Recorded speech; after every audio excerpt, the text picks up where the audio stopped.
Bismillahirrahmanirrahim. Assalamualaikum warahmatullahi wabarakatuh.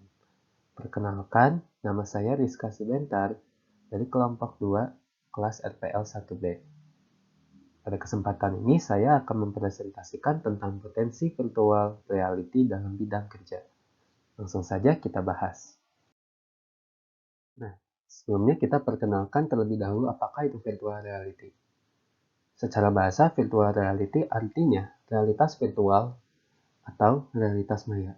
Virtual itu sendiri artinya mendekati, atau dalam bahasa Inggris being something in a sense or effect, menjadi sesuatu pada pokoknya atau efek, dengan kata lain menjadi suatu hal yang ada gitu, atau not actually or in fact, meskipun tidak sebenarnya atau pada kenyataannya.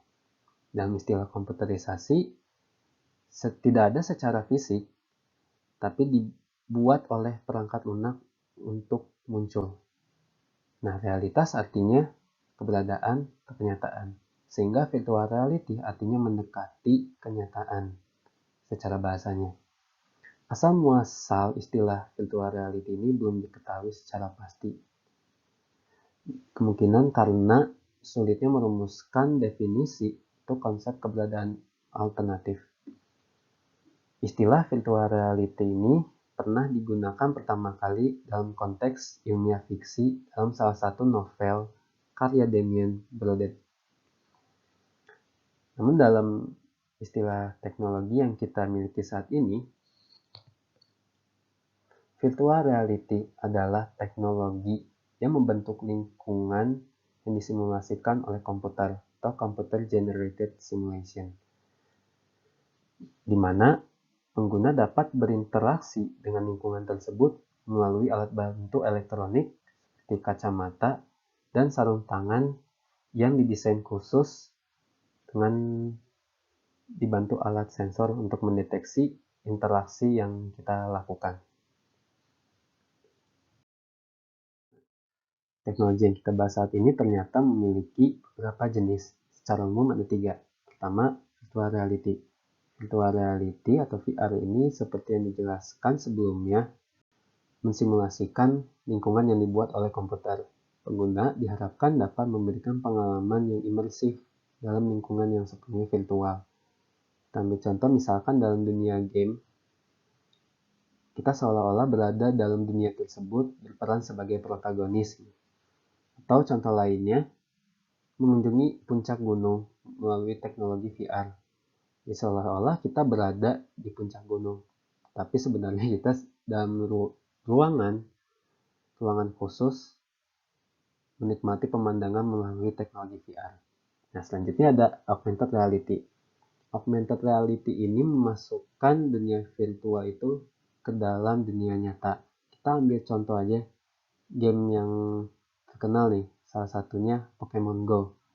Dimana Pokemon Go kita berburu Pokemon, ketika ketemu kita berusaha untuk menangkapnya, karena kita lihat Pokemon itu ada di jalan itu gitu, seolah-olah kayak Pokemon itu ada di sana gitu, tapi sebenarnya tidak ada gitu. Itu hasil dari memasukkan suatu visual dalam dipasangkan gitu seolah-olah berada di sana gitu. Nah, selanjutnya ada mixed reality. Mixed reality ini menggabungkan dunia virtual dengan dunia nyata. Jangan pusing dengan augmented reality ya, ini sebenarnya malah kebalikannya lagi. Jadi malah dunia nyata itu dimasukkan ke dalam dunia virtual. Contohnya kita melakukan simulasi pekerjaan gitu. Objeknya itu benar-benar kita interaksi ada gitu. Tapi dalam kacamata VR dia bentuknya berbeda, tapi kita dapat merasakannya langsung gitu. Berbeda dengan VR, kalau kita berinteraksi pada objek itu terasa hampa gitu. Tapi kalau dengan mixed reality seolah-olah kita benar-benar menginteraksikannya gitu. Tapi objek yang dimunculkan itu bakal diubah langsung gitu. Atau mau contoh lainnya mengenai mixed reality, kayak simulasi memperbaiki mobil gitu dengan objek-objek yang ada di sana. Nah, gabungan dari 3 konsep ini memunculkan suatu istilah baru, yaitu XR atau Extended Reality. Selanjutnya,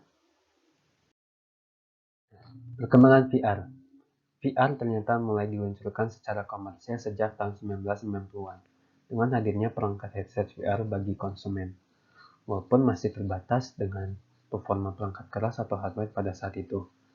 VR juga menarik perhatian banyak industri teknologi sehingga tahun 2010 Tom Merlaki memperkenalkan konsep dan prototip pertama mengenai VR yang dikenal sebagai Oculus Rift.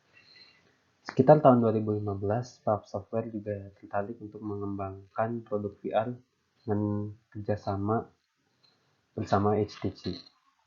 Pada tahun 2016 telah tercatat sekitar 230 perusahaan yang berusaha mengembangkan produk VR. Itu juga termasuk Amazon, Apple, Facebook, Google, Microsoft, bahkan Sony dan Samsung juga ingin mengembangkan produk VR. Nah, hingga tahun ini juga pada saat COVID-19 melanda, peneliti pasar mengekspektasikan bahwa terdapat pertumbuhan tahunan lebih dari 20% untuk produk VR. Teknologi VR ini telah diterapkan dalam bidang kerja jauh sebelum VR dirilis secara komersil. Industri yang mengenal konsep VR ini sejak 1970 lebih mengutamakan uji coba VR untuk keperluan medis, simulasi penerbangan, desain otomotif, dan pelatihan militer. Berkat teknologi VR mampu mengembangkan metode pelatihan profesi tersebut dan akhirnya juga diterapkan dalam edukasi serta bisnis. Contohnya, dalam simulasi penerbangan, pilot akan dilatih prosedur penerbangan melalui teknologi VR seolah-olah melakukan penerbangan secara nyata. Maka dengan begitu, prosedur penerbangan juga dapat dilakukan jauh lebih aman sebelum pilot melakukan penerbangan sesungguhnya. Selain itu juga diterapkan dalam keperluan medis, sehingga dokter dapat melakukan prosedur operasi dalam rumah sakit sebelum melakukan operasi sesungguhnya. Nah, walaupun VR di sini berpotensi mengembangkan bidang pekerjaan, kendala yang harus dihadapi untuk mengimplementasikan sistem VR ini dimulai dari segi sistem requirement membutuhkan perangkat penunjang yang memadai untuk menjalankan sistem VR. Maka dengan kata lain, hal ini juga berbanding lurus dengan budget yang dibutuhkan. Tidak hanya itu, VR juga membutuhkan aplikasi yang memanfaatkan teknologi tersebut. Tentu saja, sudah banyak industri yang memanfaatkan kendala tersebut membentuk solusi aplikasi khusus VR. Tidak hanya itu, kesehatan dan keamanan juga perlu dipertimbangkan karena pengguna VR ternyata juga memunculkan gejala motion sickness. Dengan kata lain, pergerakan dalam lingkungan yang disimulasikan ini dapat menyebabkan pusing jika digunakan terlalu berlamaan. Banyak perusahaan yang saat ini berusaha mengembangkan cara untuk memberikan visual yang baik dan sejernih mungkin serta halus agar mengurangi kemungkinan motion sickness ini. Berdasarkan informasi yang telah dijelaskan, maka dapat saya tarik kesimpulan bahwa virtual reality di sini memberikan potensi yang sangat besar untuk mengembangkan bidang kerja. Walaupun terdapat kendala yang sebelumnya telah disebutkan, implementasi VR yang baik dapat membantu pekerjaan bahkan dalam perihal pelatihan, seperti simulasi penerbangan dan juga edukasi seperti museum VR. Nah, cukup sekian yang dapat saya sampaikan. Mohon maaf jika ada kekurangan. Wabillahi taufiq wal hidayah.